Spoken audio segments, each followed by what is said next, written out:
And heck, I like baseball, but NRA is even more popular than Major League Baseball. That's Wayne Lapierre. Lapierre joined the NRA in 1978 and has been its leader and main mouthpiece since 1991, serving as the CEO and executive vice president. This is how he went from working for doomed Democrat George McGovern to being America's chief peddler of tools of death and destruction. And nobody is more committed to keeping guns out of criminals' hands.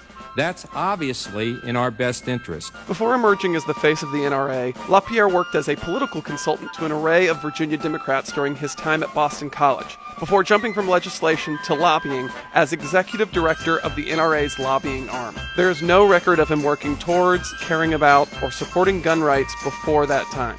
When Lapierre joined the association, it was a marksmanship group with a heavy focus on hunting and conservation. Basically just a bunch of people who really liked shooting guns. The majority of Americans admire and they trust the NRA because we always say out loud what we believe. He quickly rose to the top of the organization and shaped the NRA into what it is today. An assertive political gun lobby built on fear, stoking paranoia into the 5 million who back it, and commanding a huge amount of power over conservative politicians. For the first time, we also face an enemy utterly dedicated to destroy not just our country, but also Western civilization. If you've ever heard someone talking about the government taking their guns, they probably learned it from Lapierre's version of the NRA. For freedom has never been more threatened than it is today.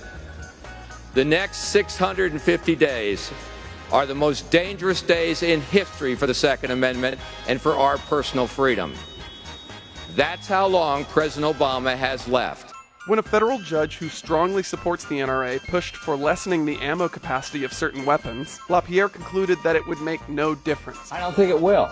I keep saying it and you just won't accept it. It's not going to work. And his rhetoric works.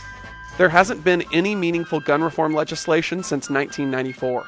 Through effective lobbying and effectively buying politicians, Lapierre commands an immense amount of power over the American government, and he uses that to make sure gun manufacturers make as much money as possible, no matter how many people die. After the 2011 Tucson shooting, Lapierre blamed gun-free zones for the 19 people shot. And if Tucson tells us anything at all, it tells us this: government failed. In the wake of the Sandy Hook Elementary School massacre, Lapierre once again put the blame on everything but guns, knocking the video game industry and films like American Psycho and Natural Born Killers for the Newtown, Connecticut shooting.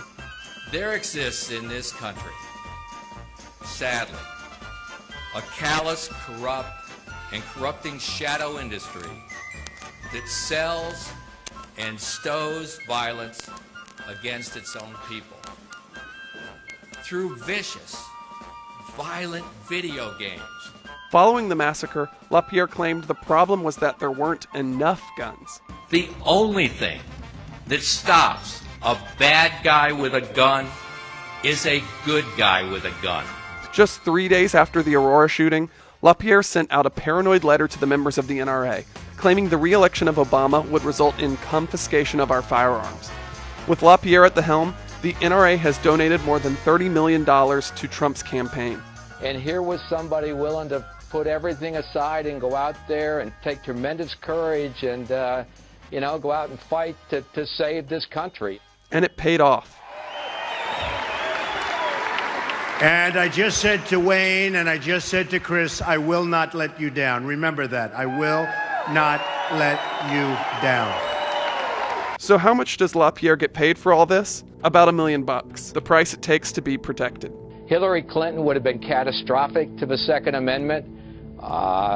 The Supreme Court, as an individual right, with her appointments, would have eliminated the Second Amendment as an individual right. And my gosh, look at the change. I mean, Judge Gorsuch now, it's all the difference in the world. I see a tremendous pride wave out there in the heartland of the country with this president, Donald Trump.